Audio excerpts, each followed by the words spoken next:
All right, welcome back to the podcast this week where we have one of our very first repeat offenders. As you well know, we're rolling up to about 190 episodes on this thing, and we've had one other person on here twice, and it's not come out yet, but it's going to. His primarily was because the first one we taped, we tried to do it in person, and I did not have the equipment, so the sound was terrible. So I felt like I owed him another one. This one's going to be simply because it was so good the first time, and there's been a book come out that I've read since then that I wanted to have another conversation. So today we're going to be with Chris Cornelison, who is the author of the new book that most recently I've read called Super Culture, a powerful guide for leaders and coaches on building successful and happy teams through intentional culture. Drawing on his extensive experience in coaching and leadership, Chris outlines practical strategies and the five simple rules to create a super culture. His work emphasizes the importance of relationships, communication, and purpose driven leadership. Chris is a sought after speaker and coach known for his straightforward approach to culture building and his passion for helping teams thrive. So, Chris, thank you so much for coming on today. Awesome, Coach. I'm pumped. I didn't realize I was one of your few returning ones, and this is really fun for me because last time I was on, we were talking about the book and it wasn't finished, and it was the first time on a podcast where I really talked about it much. We went through it a little bit because it was getting close, but it was not over the finish line. So it's really cool to be on here now that it's finished. Well, I appreciate it. I think a lot of you, we've been friends for a long time. Like, I ran into a podcast that you were on with, gosh, who was, it was Jake Mills. Jake Mills. Jake Mills. I ran into that podcast about emotional intelligence years ago. It was probably 5 or 6 years ago because I think we were locked down in COVID, maybe when I found it. And I thought it was absolutely phenomenal on emotional intelligence, EQ, as they call it. So, we have traded some stuff since then, and I'm super grateful for everybody listening. The first episode was episode 74. If you want to go back and listen to that one first, might be a wise idea. We're not going to go back and dive into, his history and his, the way he has become to be who he is and the things that he's done. It's a great story from taking over a family business and, kicking cans and having a different attitude to learning how to create a culture that is fantastic so that you and your employees and your customers can thrive in whatever it is that you do. And I am a culture guy. Like, I love culture. I love trying to create a culture that everybody can not just be a part of but absolutely love walking in, and that is Absolutely. possible. Your book Super Culture is absolutely fantastic. I think it's a masterpiece on how anybody that hasn't been intentional about culture can become intentional in a 5 step process that, I think is really awesome. And you're going to be generous enough if you're listening and you have not bought the book, you can go to chriscornelson.com. I'll put that in the show notes, for you to locate that.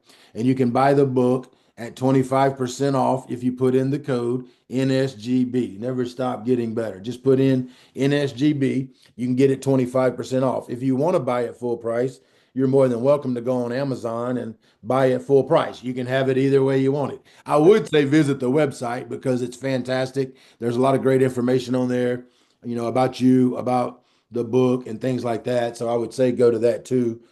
So I guess the first thing I would like to start with, what has been one of the biggest surprises that had, for you personally, that has come out of, writing a book?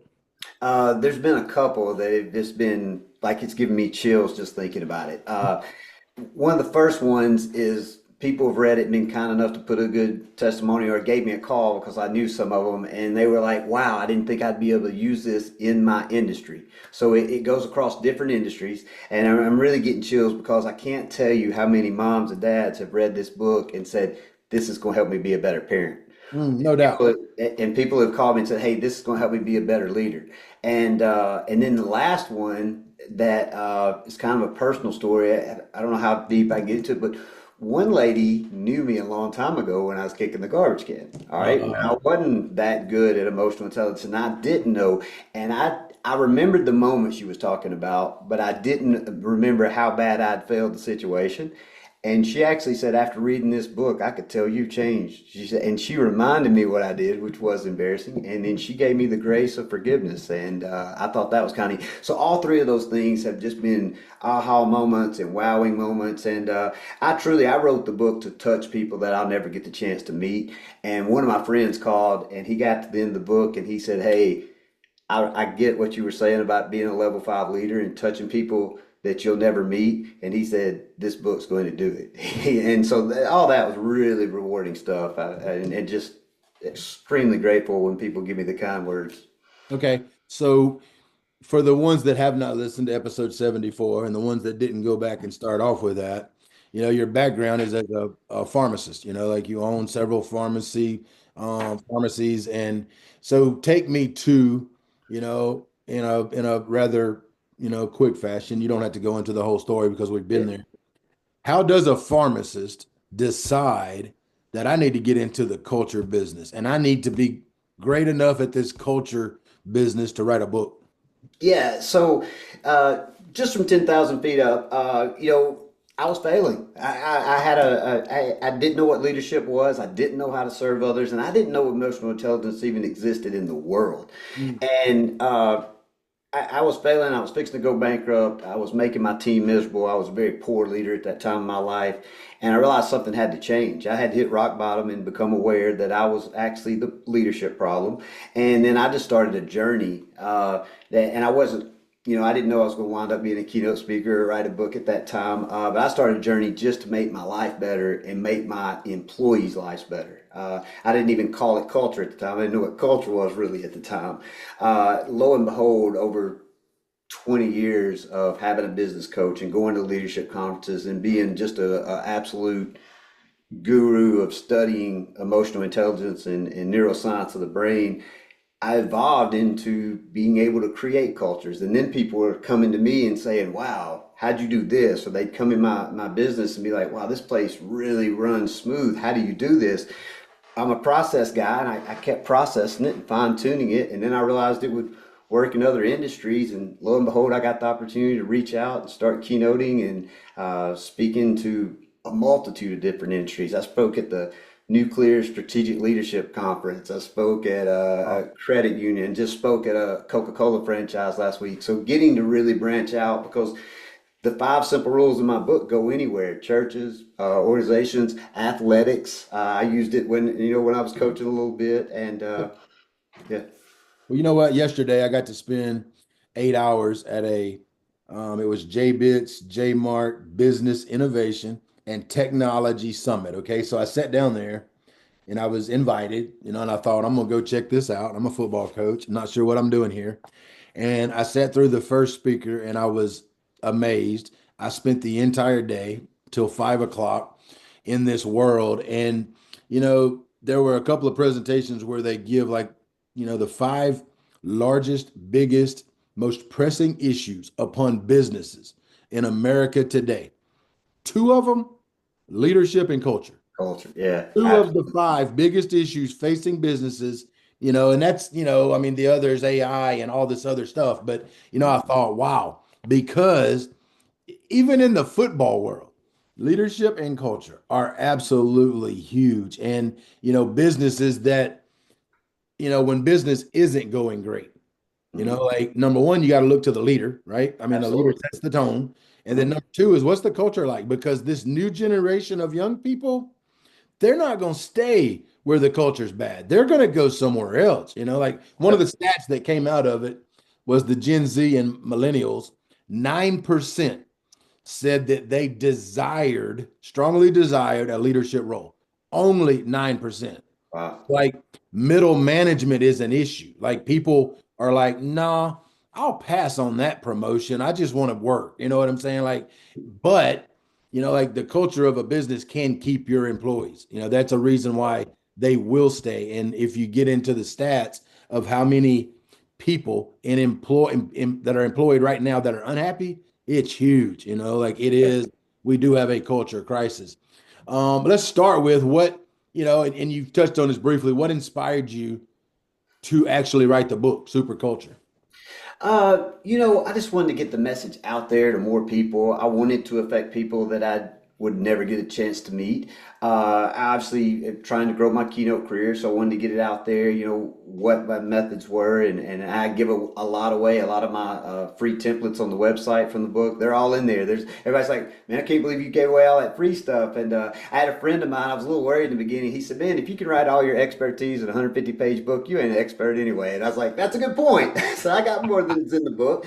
But, in the past 10 years of my life, this is how I impacted people the most. You just said the two reasons that most companies are failing is leadership and culture. And I believe I'd add number three, the reason most leaderships and cultures are failing is a lack of empathy, a lack of praise. And that's really, as simple as it sounds, my mantra is praise what you want repeated. And when I can just go in and teach managers or athletic coaches or owners to start realizing what's going on around them good and praising that, those things get better. And when they can start to have some success, rule one in my books, it all starts with you. So you have to learn to be a servant leader. Rule two is you got to write something down about your environment. Most people don't define their environment. So they'll get a good employee or a good player that'll come on and they've got a great, strong will and a good attitude. And everybody's like, oh, wow, he affected my culture. Well, if one good attitude can affect your culture, then one bad attitude can affect your culture too. And so one bad strong-willed person can take it the other way. I call that normal culture. And my book's about defining what your culture is. Now, one great attitude will make your existing culture better. One bad attitude might pull away from it a little bit, but you've defined it. Everybody's protecting it now. And most cultures fail because they don't have enough praise. They don't have enough people telling us when we do a good job. Every culture's got somebody out there telling us when we do a bad job. Wow. That yesterday, the company up here that put it on was J Mark. And, one of my favorite takeaways was J Mark has a way that they praise their employees, and it's called a two clap boom. So like they will recognize an employee, by name, and then everybody, boom. Boom. And Love it's it. fantastic. So we were doing it in the joint yesterday, and you could, as you do it, you can feel the energy change. Like I thought that was absolutely awesome. One of the things that I love most, and I talk about this all the time. Your step number one, it all starts with you. Okay, like it, and I say the leader is responsible for developing the culture in a company, right? So if there's a bad culture, go back to who is in charge of this joint, right? Talk to me a little bit about it all starts with you. So, it all starts with you. You have to have enough emotional intelligence to become aware. A lack of awareness is why most leaders fail. Hmm. They don't come to work and say, I want to fail. They come to work and they don't look at why they're failing. For me, early in my career, I didn't look at I've got a bad attitude. I didn't look I was yelling at my employees. I didn't look at I never praised my employees. I just knew we didn't have any money in the bank, right? It took me not having any money in the bank to finally develop an awareness that I was the leader. I was the top. And if this ship was broken, it had to have something to do with me. See, I thought I was so good at my job and I'd gotten some statewide awards. I was voted the distinguished young pharmacist in my state during this time. So I was smart. I was good at my job, Sure. but I was so bad at leadership, I was keeping anybody around me from being able to do a good job. Once I realized that awareness all came back to me, then I was able to raise it all up. And I wanted to expand on that point you said about two claps and a boom. Rule one is it all starts with you. You have to be aware that you are the one that has to drive it and change it. And rule number two that a lot of people really don't like sometimes is you got to write what you want down. Just think about what that company did. They know that when they get a two clap and a boom, that's praise. Yes. The managers know that they're supposed to give those two claps and a boom, meaning they have identified moments to praise. The way I train my managers is I give them a praise coin, and it says on their job description, when you take a management position, we're training you. We expect you to find 10 things a day the team's doing good around you and praise it. So anytime you define those things, it goes to the roof. But it all starts with you if you're the leader. And you don't have to be the leader of the whole company. You can be the leader of the offensive line. You can be the leader of the janitorial group. You can be the leader of the technician group in your factory that's working there. Leadership has many different facets, and I write about this in the book. I may not have time to go too deep, but it's not all yelling at people. There's a command and control leadership, which is yelling. There's coaching leadership, which is teaching people to get better and to understand their role. And the way you teach them to understand their roles by showing them how to do it right, letting them do it right, and then praising, whether it's a two clap and a boom or just saying thank you, what you want repeated. And I love that company because they were defined how they wanted their praise to happen. It was very intentional. Like there was no, it was not by mistake, which, will lead us into, the second one. But I want to go back within the first one. Mhm. Um, Talk to me a little bit about amygdala hijack. Like how, what is the process and how do we keep it from happening? Because, like that will lead to responses that are below the line, undisciplined, emotional. Talk to us a little bit about that. Yeah, absolutely. The key to getting emotional intelligence is controlling your amygdala. And on page 46 in my book, I've got a chart in there. There's three phases to it most people are never aware of. Phase one is emotional awareness. You have to realize, I don't want this anymore. And that awareness is usually attached to some emotion. It's usually anger, stress, fear. All of those can trigger the fight or flight process of the amygdala. And when that fight or flight process triggers in our brain, we shut down. All of the acetylcholine and thinking chemicals go into our brain to protect us, even though our life's not in danger, because our anxiety, our stress is up. And the reason our brain works like that now, and it didn't used to years ago, is we make 10,000, I heard a guy the other day say 60,000 more daily decisions than they did in the caveman days. In Yes. the caveman days, it was life or death. So most people never get phase one, which is emotional awareness.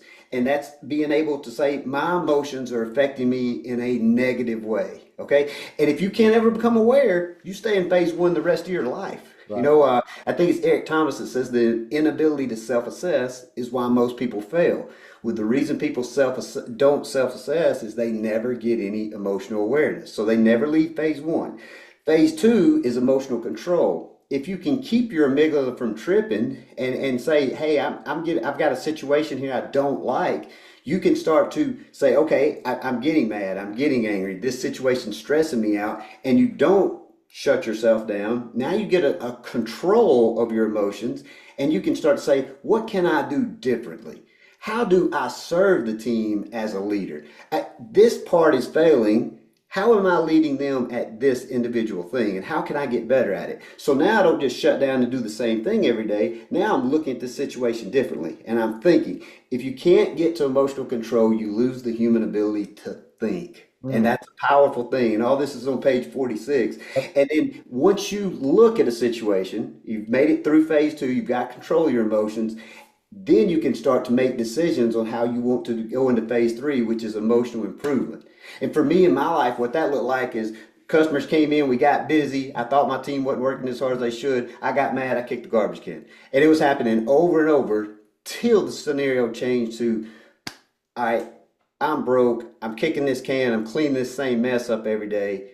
What do I need to do to change? And the first thing is I had to get control of that anger, redistribute it. And then I got to where I was like, oh, wow, I've got really good people around me working really hard, and I haven't given them clear direction. The Mm. number one thing a leader does is show clear direction, and I wasn't doing that. The minute I got deeper than my own anger, I could improve the situation. Yeah, one of the other takeaways from the conference yesterday was a large issue in business and in, places of employment is a lack of clarity. Hmm. Like if somebody don't know, they don't know. You know what I'm saying? Yeah. So that leads us into two. We got to write it down. Okay. Now, like in my world, we have a vision statement, a mission statement, we have core values Mhm. that I think the majority of the people know. Like we stress it. Like our vision is, what's our big, hairy, audacious goal? To be the best program in the state of Missouri and intentionally build leaders for a brighter future. Our mission is why we play, and this is different for everybody's is a little bit different. And then Mhm. we have core values that I look at as the roadmap for how we can make these things happen. Like what are the things that we're gonna hang our hat on? And it is written down. It is defined. It is coached. What are you, when you say write it down, what has to be down, from objectives, missions, like what are you writing down for your company and advising other people to put down? Yes, 100%. So in my book, I talk about there are five actual documents I think most company needs. Obviously, since I wrote a culture book, I believe most people fail to define the environment. Now, I think Coach Bilderbach, his was, I was trying to remember what his was, success is not owned, it's rented, and Yes. rents you every day. That was on his wall. And it Yes. can be as simple as that. Mine started off with be happy and have fun at work because my work environment was miserable. So defining the environment in just a few short statements, what that does, it gives your team clarity now of what this environment's supposed to look like. And we all know what it looks like when our environment's not being honored. But if you don't write it down, it's really hard for people to understand, just to walk in and see that. The second thing is, your 1 year vision. And that's where you get your big goals, win state, but have the best program. And then you break that down. I think most companies need an org structure. In your world, that's an offense and a defense. Your org structure is quarterback, running back, Sure. offensive line, receivers. And in the business world, you need position agreements. So, what is the job of the quarterback? What is the job of the offensive lineman, and how do they help us win? And I think those five documents are the real documents you need written down. I think most companies fail to write the culture document. They write all the other stuff, but they don't. And, I was thinking about this before we got on. I respect teachers and coaches so much. I don't think there's good and bad teachers. I like to say good and better coaches. All right. Yeah. So let's take a good coach that doesn't write anything down. Now, he's still a good coach because people look at him as leader. He still doesn't make a difference, but his practice in the afternoon just looks like practice. We practice from 3 to 5. We get through. We play on Friday night. We're a football team, and he wonders why success isn't there. A great coach is going to say, our goal is to win, the Missouri State Championship. We have to win enough division games. We have a division game this week, so our goal now becomes to win this division game. And then your practice becomes how do we beat this team because we need this division win. And it gets so much more defined, so much richer, and that's why you come up with strategies and ways to train or coach your team through the week to hit that goal. A not as good high school coach is just going to say, hey, we're going to try to win the game. You see how much less definitions Yeah, for there, sure. so there's not as much clear vision. So there's not really a culture for how hard we work or do things because we just kind of show up and practice for 2 hours a day. Team A practice 2 hours a day. Team B practice 2 hours a day with clear intent and focus and purpose and praise to the things that we wanted repeated. And that's the difference in good coaches and great coaches, All or right. I know, good business owners and great business owners. no doubt, very similar.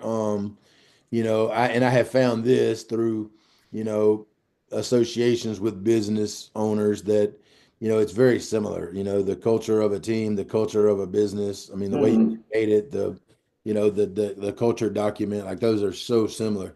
All right, what would you say? Because I know you've run into this with the business that has a culture document. Like they've got it all on paper, but Mhm. nobody knows what it is.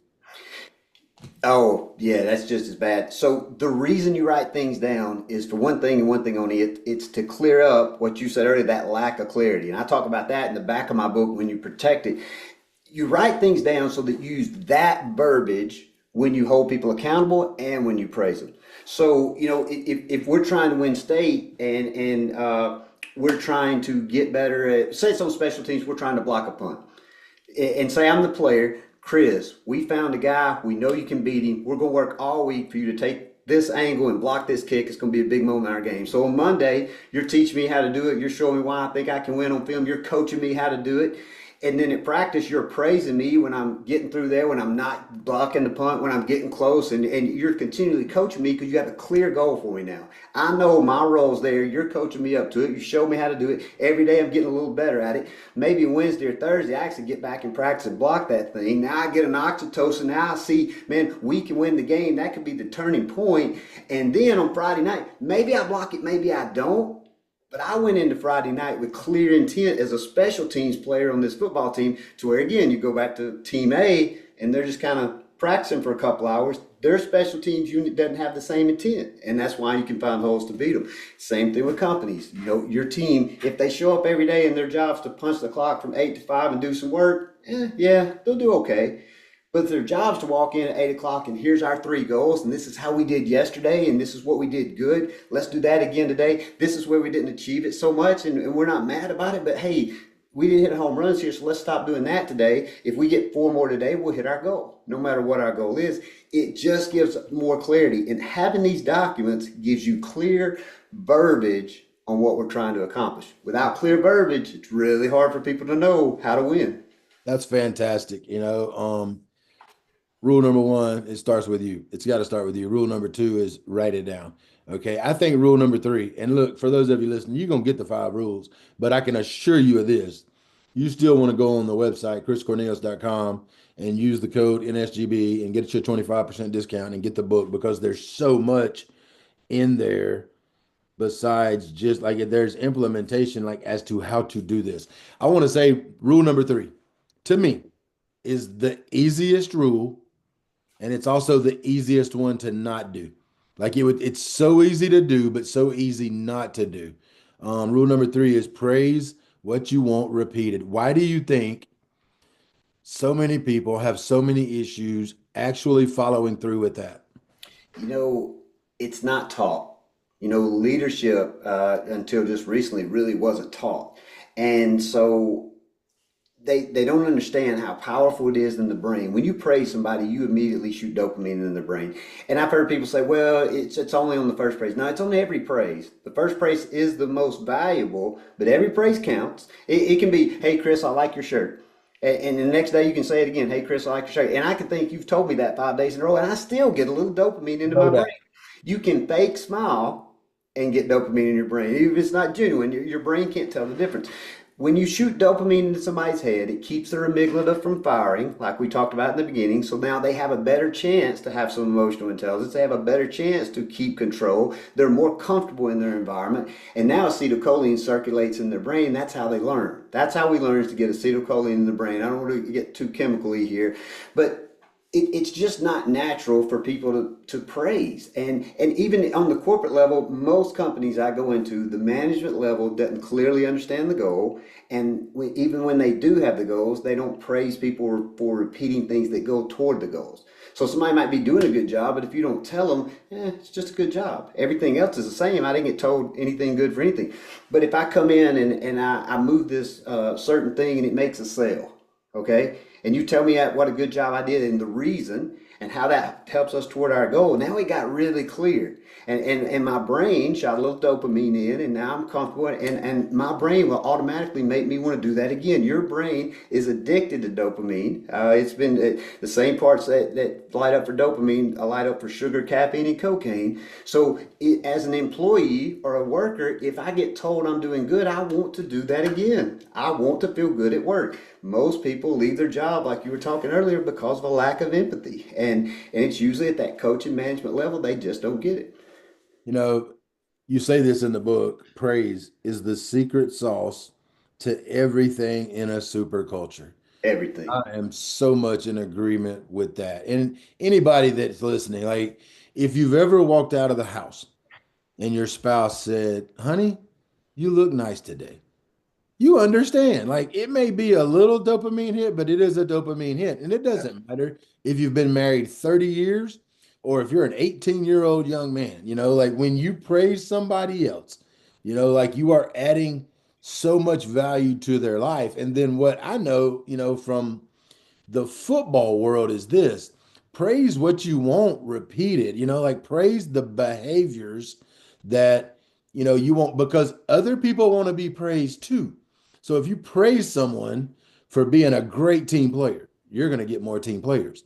If you only praise the star player for scoring touchdowns, man, your culture is going to stink because it's not just about scoring touchdowns. Like you can praise that guy, but you better praise everything that you want your program to stand for, or it's only going to praise for, the things that you do praise. Yeah, so can I give you an example here, Coach? So let's say you had a written culture document. So I say, and saying work hard was one of your things on there. Have fun and work hard. Now your star player scores a touchdown and he goes over. You still want to praise him because he scored a touchdown, but you praise him. Man, dude, what a cut off that last guy. And the way you broke that tackle and busted your butt to leap in there, that's the hard work we're looking for, and that's why you succeeded. Now, I'm not praising him just for showing up and being extremely athletic. I'm praising him on the exact verbiage that was in my culture document, and everybody hears it that way. And that's how people are going to be more talented in the athletic world. People are going to be smarter or have different skill sets in the work world. And that's how you still praise them toward the culture document. When they're performing well, you want them to keep performing well. You want them to keep growing, and you want them to help other people grow. And it's all in a clear, consistent verbiage. And so many people miss having a clear verbiage. It doesn't have to be tons of pages. As a matter of fact, I suggest every document's less than one page. And Right. a lot of big industries I get to, they've got these long documents. When I say things should be a page long so people actually know what it says, or even just a few lines, it's eye-opening for them. Yeah, because I mean, you can have, a document with 5,000 words. It ain't nobody gonna know what it is. That's Like you're right. gonna be able to, spit it out, and so simplicity is key. Like I'm 100% sure of that. All right, let's go step four. Rule four. Mhm. Rule four is tough. I think rule four is tough for a lot of folks that are nice, kind, generous, bosses, CEOs, coaches. Rule number four is hold it accountable. How important is it to hold it accountable? And, like what's your system to do that? I think it's equally important to hold it accountable as it is to praise it. Because Mm, if you've got this great document written down and you're praising when people get it right, but you're not holding people accountable for when they get it wrong, it's going to destroy it all. Because you didn't create simplicity then, you created confusion. When you don't do what your documents say, when you don't do what you tell people you're going to do, it creates confusion, not clarity and simplicity in their brain. I'd like to put a different spin on accountability today, if I could. Too sure. many people look at praise as the positive side and accountability as the negative side. If you're in a great culture and you're praising what you want repeated, my rule, you asked about my rule, is 10 praises to every accountability. So Yes. 10 you did a good job to, hey, Chris, you didn't do this the right way, and you could cut a finger off if you do that. It's not safe. Or our policy and procedure says we'll do it this way, but you did it this way. It's I want to change the mindset of accountability to it has to be a butt chewing. Yes. Okay, No just doubt. because you held me accountable doesn't mean you attacked my character. Okay, now I used this the other day, and your listeners will probably understand this. I was like, if you're a school teacher or whatever, and there's a fight, you need it to stop now, break it, whatever it takes, because you want them to stop. In the work environment, and a lot of times in the athletic world, we don't want them to stop. We want them to listen to what we're going to do. So you have to say, hey, Chris, going back to my analogy of blocking the punt, hey, you did a stutter step over here and all, you were probably trying to make a move, but the way we want you to do it's maybe, and I'm making up coaching stuff, I don't like that, but we want you to take a hard step this way and use your speed. That's how we do it. Now, you didn't tell me I did a good job. You actually told me I did it the wrong way, but you told me in a way I understood. You've been praising me. Now, the next key to accountability is after you hold somebody accountable, you're looking for them to get it right after.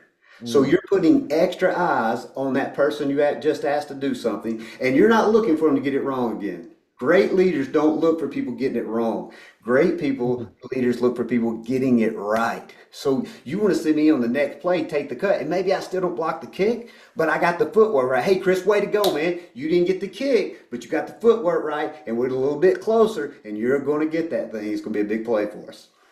That's outstanding, man. Catch people doing it right. Yep. I think, and you bring up a very valuable point that if you've praised me 10 times and you come at me with a correction, I'm not gonna have an issue at all because I know that I've been praised, for the things that I did right. If you're that person that is only going to find the things that are negative and address that, then that's when that person's going to try to find another company to work for. Hey, coach, you want to give them a real world scenario that we just did before this started? Coach Perry, and you guys should consider hiring Coach Perry to do your keynotes. He's getting into this industry. We were having a conversation, and I've been down this road a little longer than he has. So he was asking me my advice, and he literally asked me one thing. He said, "Do you think I did this right?" And I said, "No, I don't think you did that one right." Now we've got a great relationship, and he's done a lot of great things, and he knows I respect and admire him. And my goal, I mean, didn't make him a bad person or anything. He's trying to get better. If all Coach Perry ever heard, no, you mess this up, you mess this up, and my tone was like this, and I'm just getting on his butt all the time, he probably wouldn't have heard me. But when I said, nah, I wouldn't have done it like this, and I told him how I would have done it, and he sucked it up, and he learned from it and he grew. But if everything he ever heard from me was negative, he Sure. really wouldn't care about my opinion at that point. And that's why, if we don't do anything else on this podcast today, if we could flip people's mentality that accountability doesn't have to be negative, Amen. that would be worth all in the world. Now, do you have negative accountability or do you have more critical conflict? Yeah, you have times where you have to bench a player, fire an employee, tell somebody, but you do those things inside your culture and for your team, whether it's your work environment, athletic environment, or whatever. But all accountability is not negative. As a matter of fact, the way I look at it, no accountability is negative, just the way you handle the accountability. So you can have great positive accountability. Yeah. I agree 100%. And I think I heard his name. You've probably heard the name Clint Hurdle. He was a baseball manager for the Colorado Rockies, and he just wrote a new book called Hurdleisms. And he said when he got fired from the Colorado Rockies, that he handled that firing so positive. He was so thankful for the opportunity. He said to this day, they still talk about his exit. Like he still handled it in a very professional manner, which I thought, spoke volumes. So even the tough part, you Mhm. can't handle, in a proper way. And, I think that, is one of the best things that can come out of this is, the corrections don't have to be totally negative. And if you invest in humans, and you do catch them doing the right things, they'll have no issue whatsoever with you, trying to help them figure out the best way to do their job if they are not doing it, like they'll take corrections from you, no doubt about it. Something common I've always had to train managers in my whole career on is the 10 times praise thing. So like I've got it in their job description and I ask them about it. So on day one, I'll be like, hey, have you praised 10 times today? Hmm. No, because I've got the coins in their pocket. And I'm not, I have made people write it down if they were really struggling with it. But usually I'm like, hey, give me a couple examples. What'd you see going good today? And when they tell me or whatever, or sometimes I'll come up and say, what did you see going good today? And they'll tell me a couple things. I'll say, did you praise them for it? Mm. And as they're learning to be a good manager in my system, a lot of times it'll be, no, I didn't. I was like, hey, opportunity's still there. Go tell them what you just told me. Tell them thank you. You appreciate it. And they do, and it gets there. But you were asking, why do people not do it or how do we train people? I think it's very uncommon. I think Yeah. as leaders, as we're trying to teach other leaders to praise 10 times, we have to help them along that road.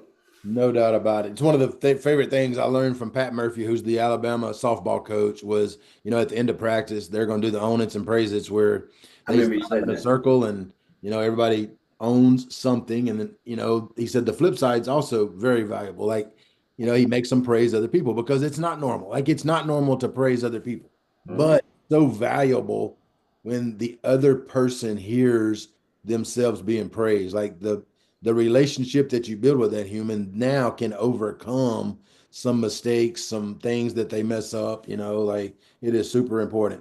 Rule number 5, protect and thrive.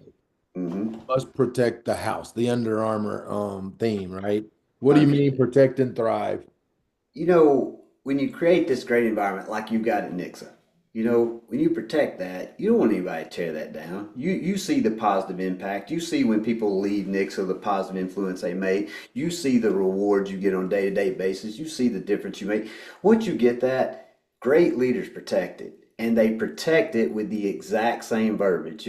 I call it, I call my thought process next level simplicity. The Mm. stuff I do is not rocket science at all, but it's consistent. It's next level simplicity and consistency. And I talk in the book about a lack of clarity is one of the three things that cause people to fail.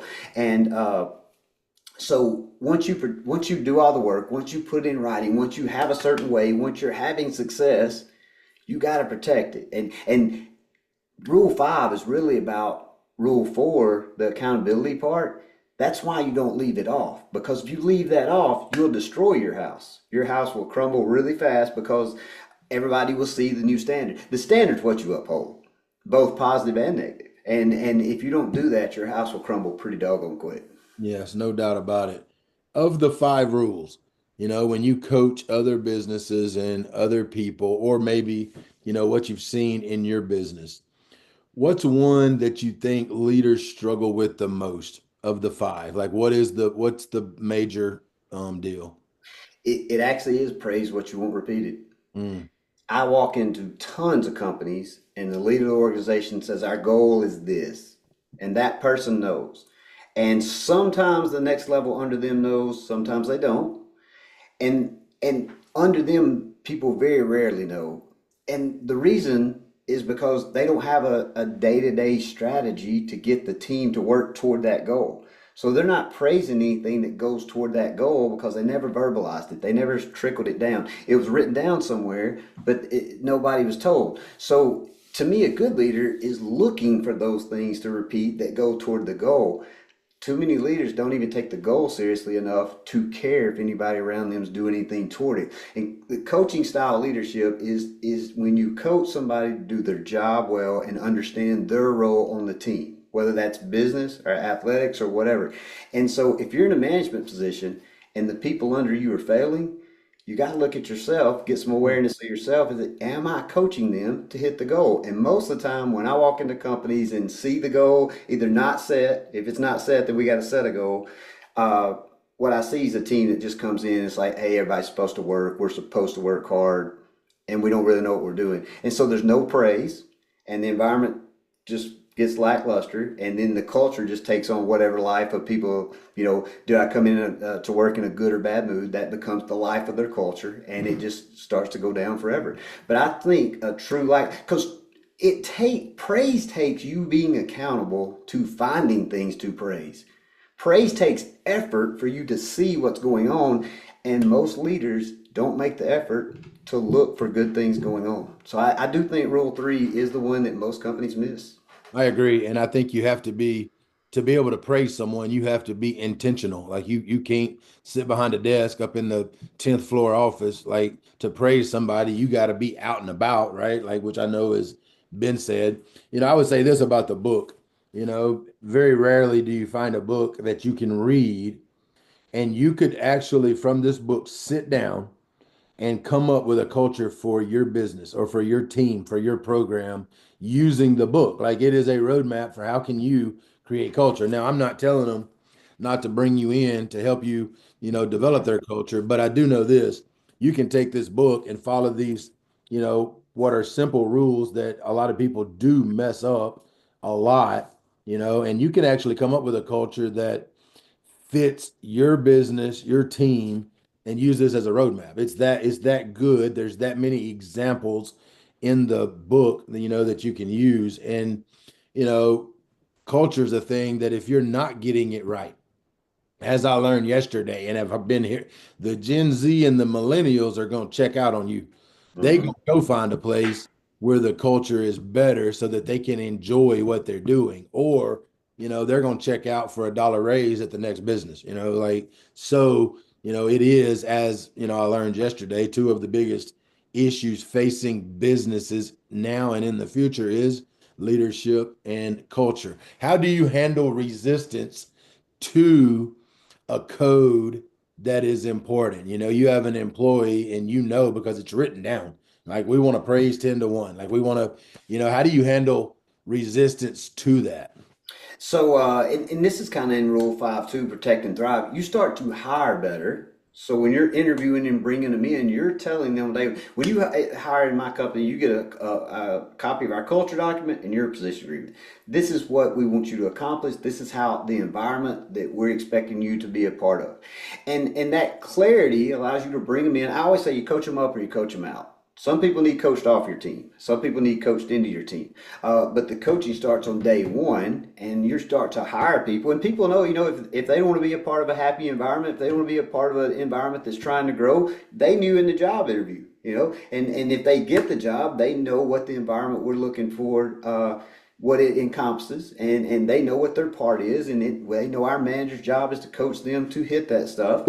And so, I think it all starts at the beginning, and you literally just, I hate to say the same thing, but you praise what you want repeated, even in the environment. And if they can't get on board, you write them up and you move them off your teams. Not the end of the world. Sometimes we need to get fired into another environment.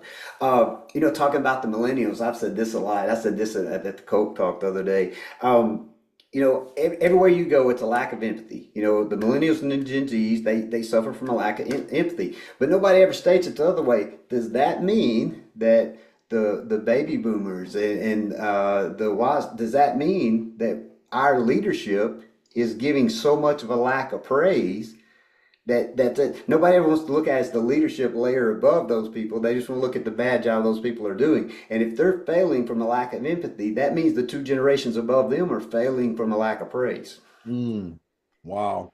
That's Yeah. really good. That's Nobody really ever wants to look at the leadership because I always tell people, I was like, if you're the newest one in the generation thing, and it's a neat thing. This is the first time ever we really had 5 generations in the workforce. I mean, it's a unique time. It really is, and I don't take that lightly. But everybody always wants to say the newest member to the generational things the laziest. And I always tell people, just hold on, you Gen Zs. If you'll wait, there'll be another generation now. They'll be the new laziest. But we never take seriously to go above them and say, if this generation's failing, what's our leadership doing for that generation? And I think our leadership is not praising them toward what we want repeated enough. Yeah, for sure. You know what? If you had to list a couple, one, two, challenges that you see on the horizon for leaders, what do you see are some issues that are looming in front of us? I'm a big AI fan. I was just working on an AI course yesterday. I built a AI chatbot of myself yesterday. That's how deep I am into it. Yep. I think AI is going to change the need for capabilities, at least repetitive capabilities. And if your leadership's not there, you're not teaching people how to do new things. Things in the past that would have got you through an 8 hour day aren't going to. The world is changing faster than it ever has. I know it's hard to believe with phones and all, but I believe, the ability to adapt to change is an extreme competitive advantage. If you can adapt to change good, you're going to have a great culture, you're going to have a great team. I think the world's going to change faster. So if you can't adapt to change, if you don't have emotional control, if you can't learn to do new things and coach your team to learn new things, you're going to be in trouble as the world goes forward. Because Mm. it's not slowing down. The stuff I learned yesterday, I mean, think about it, trying to clone myself so that my team can ask my clone bot questions when I can't be there. Pretty interesting stuff, I right? saw a video yesterday where a clone bot like I tell it that I want a hotel in St. Louis for an event that we're hosting and I need this, this, and this. The bot calls the hotel. It has Mhm. a conversation with another AI bot, and that Yep. AI bot says, "Well, it seems that you're an AI bot. Do you want to go to the high speed communication?" And then they started communicating, and it was crazy Mhm. as what is coming around the corner. Yeah, those are called AI agents, Yes, agents. yeah, and I got exposed to that probably like you just a few months ago. And when I first heard it, I thought, he thinks that's quick. How quick is it really? The next time I heard him talk, I asked him. He said, I'm thinking June or July. I was like, of 2025. He said, yeah. He said they're already using them. It's just how fast the beta test will learn. And if Yes. you start getting AI bots talking to AI bots to book your travel, to book the restaurant, to buy your groceries, to pick up. I mean, just think of how that could change the world, the game. Yes, I saw a video yesterday of Tesla robots that are in houses that can do any task that a human could do inside a house. Like it was crazy, and that's where we're going. I want to try to explain this graph I saw, and you will be 100%, I think, in agreement with this. And it was about AI and about technology in the future. The first responders, the people that jump on board first, they start off on a straight line, they dip a little bit, and then there is this eventual climb where it really benefits them, 100% fold. Mhm. Second responders, the people that wait around a year or two, same starting, it dips a little bit, and the rise is only a little, 5 or 10%. But there is an advantage to jumping on board. Mhm. The laggards, the ones that sit around and say, I'm not going to use this, their actual bar line like descends. They get worse while Mhm. everybody else is. So I was sitting there thinking, all right, look here, idiot. Don't be a laggard. Like, even if I can't be a first responder, like I got to jump on board because Yeah. it's not going away. Like it's Yeah. not going anywhere. And it is the wave of the future. And I do use Chat GPT every day of my life. I just went up to the paid version so that I could go in and build it to be me. So me and I call it a her. Now I don't know if it's a her or a him, but to me it's a her. Me and her have a great relationship, like Yeah. I'm very kind to her, she's very kind to me. She's a lot smarter than me, so I need her in my life. And so I don't want to be a laggard and get left behind. Like we better start learning how to implement it in our business because you know, it's going to be brutally important within the next 5 or 6 years because the other thing I learned is there is a correction on the horizon where things could be a challenge and those that use technology to their advantage may survive it and those that don't may not make it out of it. You know what I mean? So we do got a lot writing on it. Let me ask you this. The book's fantastic. I hope everybody goes to chriscornelison.com and puts in the code NSGB and gets a 25% discount on the book. I hope you'll buy the book. I hope you'll support Chris. You'll go to his website. What's next? What's on the horizon for you? Like you released this book, like what's next? Workshops, another book, speaking engagements. Tell me what's next for you. So right now, obviously, we're putting the book out as much as we can. We're looking to fill the calendar with keynotes this year. I just taught a leadership class at a Coke franchise conference, and it was 4.5 hour leadership class.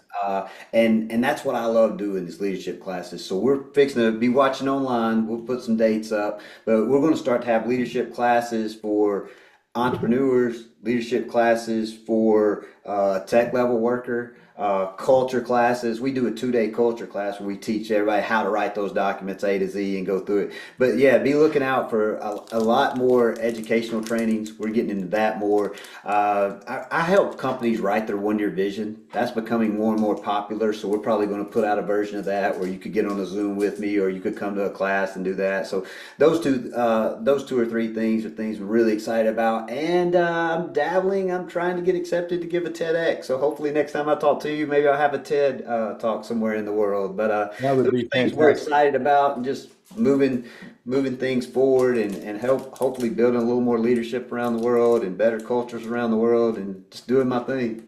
Man, I love what you do.